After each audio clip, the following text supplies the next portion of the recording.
To think that the Atlanta Hawks are 2 wins away from the NBA Finals and 6 wins away from an NBA championship is almost too scary to say. It's an amazing thing going on with these Atlanta Hawks, and I hope that you have joined in and jumped on the bandwagon because it is a sight to see when they win a game.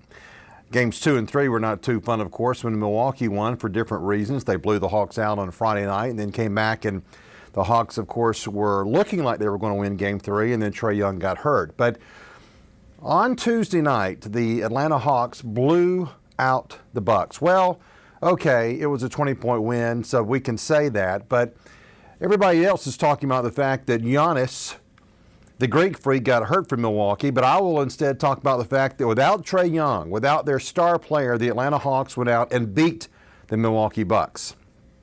They were up by 8 points when Giannis got hurt and then went on a run and wound up winning by 20 points. So the focus, especially today around the country, has been on the injury to the Bucks star. But they should not lose sight of the fact that without Atlanta's star, a group of players went out when no one, including me or you, thought they would go out and win the ball game without their main guy, Trae Young.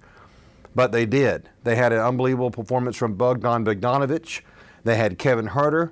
They had John Collins step up. Even though he didn't score only 4 points, he still played well. And how about Cam Reddish? He has missed 4 months except for a few minutes of playing time the other night in the blowout on Friday night, and came out and played unbelievable defense. He was tremendous, and he helped the Hawks win. Clint Capella, the big guy in the middle, threw a ball over the backboard like Larry Bird, and it went in.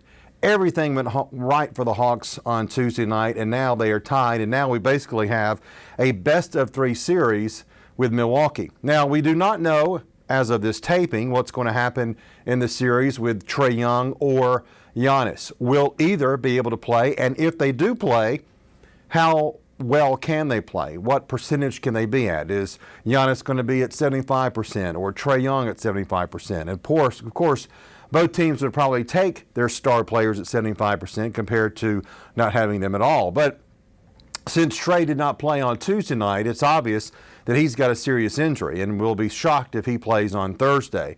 And the way the video looked on Giannis on Tuesday night in that injury, it would be almost a miracle if he were able to play at all. So then you get into which team is deeper. And that's where the Atlanta Hawks have an advantage, especially with Cam Reddish coming back and playing the kind of defense that he played on Tuesday night.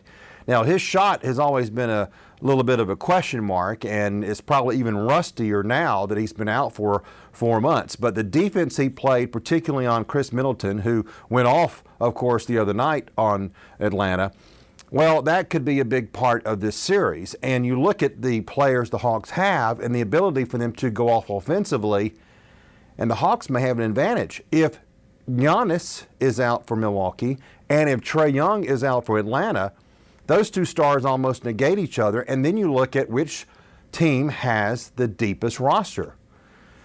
And it might just be Atlanta, which is scary to think about. But if you look at the roster and the amount of people for this Hawks team that have contributed in this series and for this season, yeah, the Hawks have a really good chance of winning the Eastern Conference Finals.